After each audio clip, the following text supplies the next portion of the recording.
There is some sad news in parts of Kentucky's sports media. Last week, sports reporters for 4 area newspapers were let go.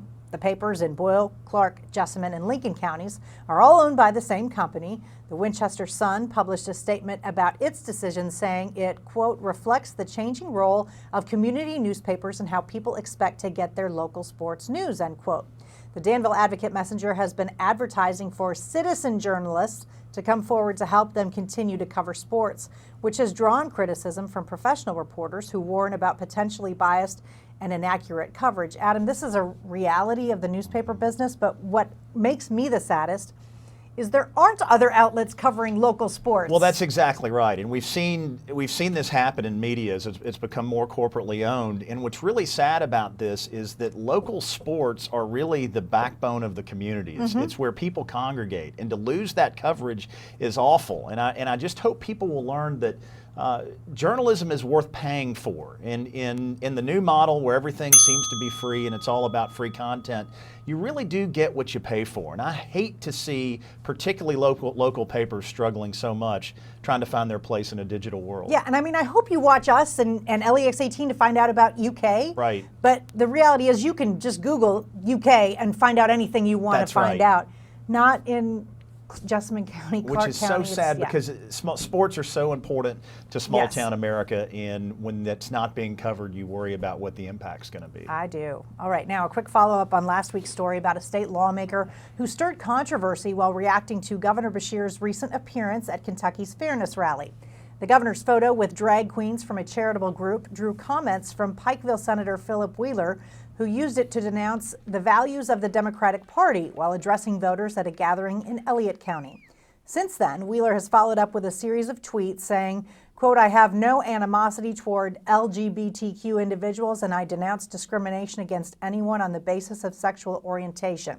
Wheeler also tweeted about opposing those who mock religious views and that the governor is a good and decent man who he wants to work with. I will say this, though, Adam. With Philip Wheeler right now, I can't. I can't. No more, Senator Wheeler. Just hush your mouth. Because that video, he can say all the things he wants, but he wasn't taken out of context. He was dealing a bigot card from the bottom of the deck.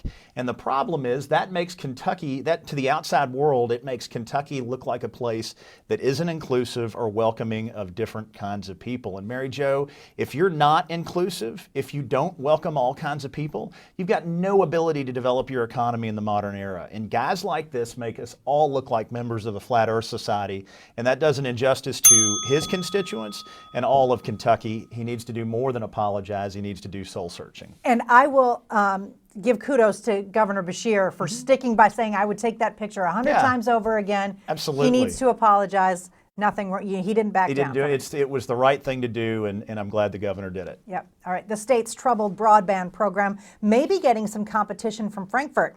Lawmakers have come up with an alternative to the Kentucky Wired project, which has drawn much criticism for delays and cost overruns.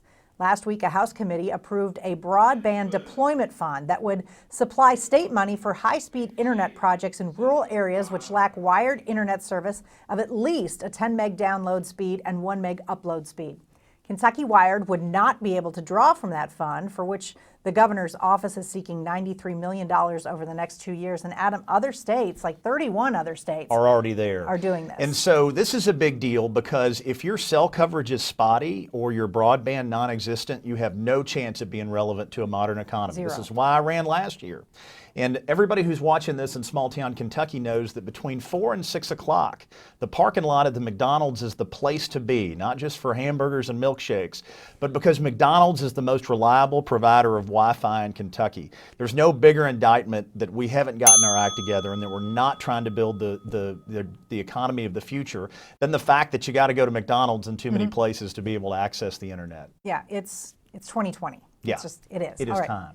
A new federal report shows that taxpayers have had to bear a huge burden after coal companies dodged some $865 million in liabilities for disability by filing bankruptcy. The General Accounting Office report cites poor enforcement by the government for the problem, which involves the Black Lung Disability Trust Fund.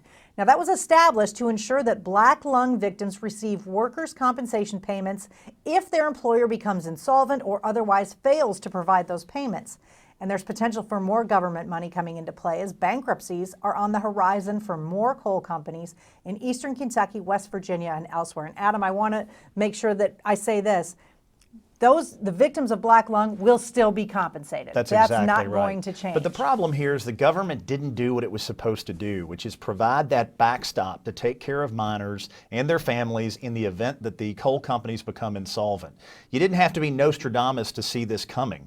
And it's going to only accelerate. So what we've got to do as the economy transitions away from coal is we've got to make sure that the people who have given their backs and their bones and their sweat and their blood to power this country don't get left behind just because the economy is transitioning.